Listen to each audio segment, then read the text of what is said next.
स्त्रियां बाथरूम में जाकर कपड़े भिगोती हैं, बच्चों और पति की शर्ट की कॉलर घिसती हैं, बाथरूम का फर्श धोती हैं ताकि चिकना ना रहे, फिर बाल्टी और मग भी मांजती हैं, तब जाकर नहाती हैं। और तुम कहते हो कि स्त्रियां नहाने में कितनी देर लगाती हैं। स्त्रियां किचन में जाकर सब्जियों को साफ करती हैं, तो कभी मसाले निकालती हैं, बार बार अपने हाथों को धोती हैं, आटा मलती हैं, बर्तनों को कपड़े से पोंछती हैं, दही जमाती, घी बनाती हैं। और तुम कहते हो खाने में कितनी देर लगेगी। स्त्रियां बाजार जाती हैं, एक एक सामान को देखती हैं, अच्छी सब्जियों फलों को छांटती हैं, पैसे बचाने के चक्कर में पैदल चल देती हैं, भीड़ में दुकान को तलाशती हैं। और तुम कहते हो कि इतनी देर से क्या ले रही थी।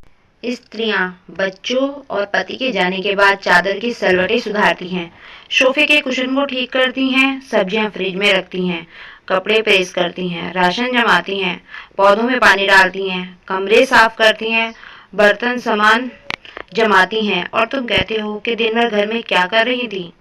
स्त्रियां कहीं जाने के लिए तैयार होते समय कपड़ों को उठाकर लाती हैं, दूध खाना फ्रिज में रखती हैं, बच्चों को हिदायतें देती हैं, नल चेक करती हैं, दरवाजे लगाते हैं, फिर खुद को खूबसूरत बनाती हैं ताकि तुमको अच्छा लगे।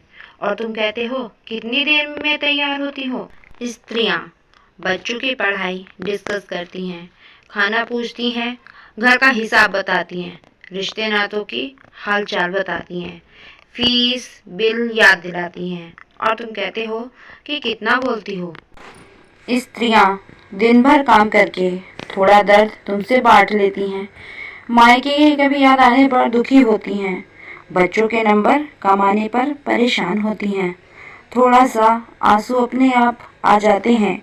मायके में ससुराल की इज्जत, ससुराल में मायके की बात को रखने के लिए कुछ बातें बनाती। और तुम कहते हो कि स्त्रियां कितनी नाटकबाज होती हैं, पर स्त्रियां फिर भी तुमसे ही सबसे ज़्यादा प्यार करती हैं।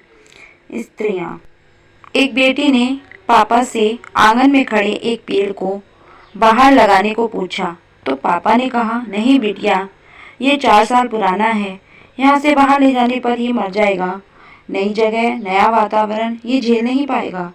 तब बिटिया ने कहा, पापा एक पेड़ और आपके आंगन में खड़ा है जो 22 साल पुराना है, उसे कैसे दूसरे लोगों और दूसरे वातावरण में लगाने की सोच रहे हैं, वो नहीं मरेगा क्या।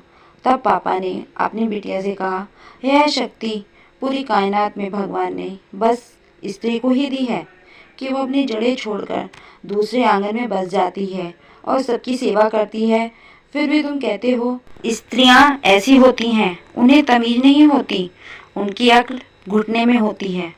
हमारी यह पोस्ट सभी स्त्रियों को समर्पित है। नारी शक्ति को नमन है।